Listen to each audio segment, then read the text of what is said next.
When we look back at antiquity, it is easy to see nothing but a museum. We stare at towering, hollowed-out arenas and imagine a world that was always silent, dusty, and abandoned. Centuries later, the feeling persists in the medieval era. These crumbling stone fortresses built into jagged cliffs feel so entirely disconnected from our modern lives that they appear to belong to a different planet. But that perspective creates a false distance.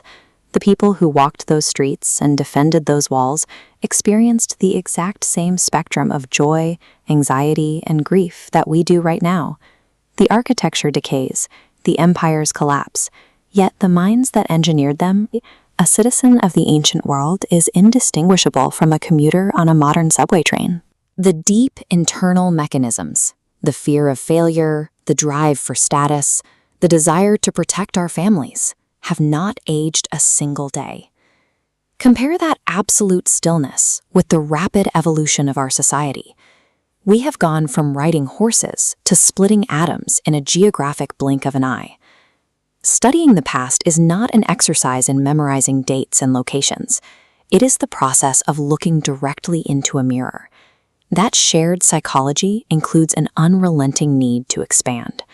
The isolated village pushes outward, driven by a collective hunger to see what lies beyond the next hill, eventually forming sprawling political states. Looking at this map of the Eurasian continent, we can see exactly how this web of trade routes expands outward. It required intense logistical coordination to drag silk and spices across thousands of miles of unforgiving terrain. Information traveled as efficiently as silk. Merchants carried the equations and observations required to balance books and navigate deserts, distributing knowledge as they sold their wares. This exchange hit a critical mass during the Golden Age of India, facilitating a massive flow of accumulated wisdom across previously impenetrable borders. These winding caravan trails serve as the earliest physical evidence that humanity possessed a singular, shared ambition to connect the entire globe. Of course, this expansionist drive has sharp edges. The urge to map the unknown frequently manifests as an aggressive campaign to conquer it. Explorers willingly subjected themselves to the most hostile environments on the planet. They threw themselves into freezing, uncharted oceans, compelled by an almost irrational obsession to see the absolute edges of the map. Eventually, that raw physical courage found a new outlet. As the medieval period settled, we turned that exact same exploratory energy inward.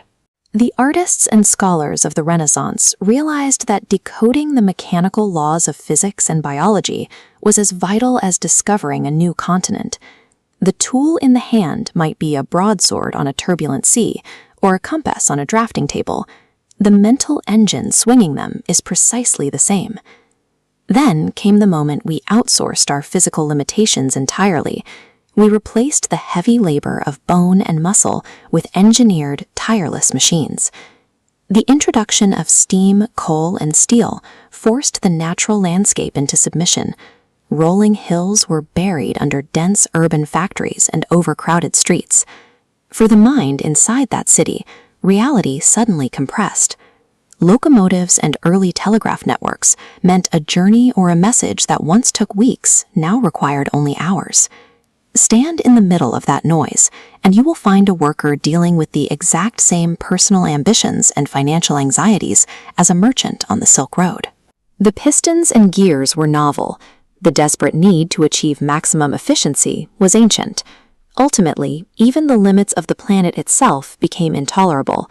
Breaking out of our own atmosphere was a profound psychological rebellion against gravity. This desolate, cratered surface proves the moon is not an untouchable silver disk floating in the sky.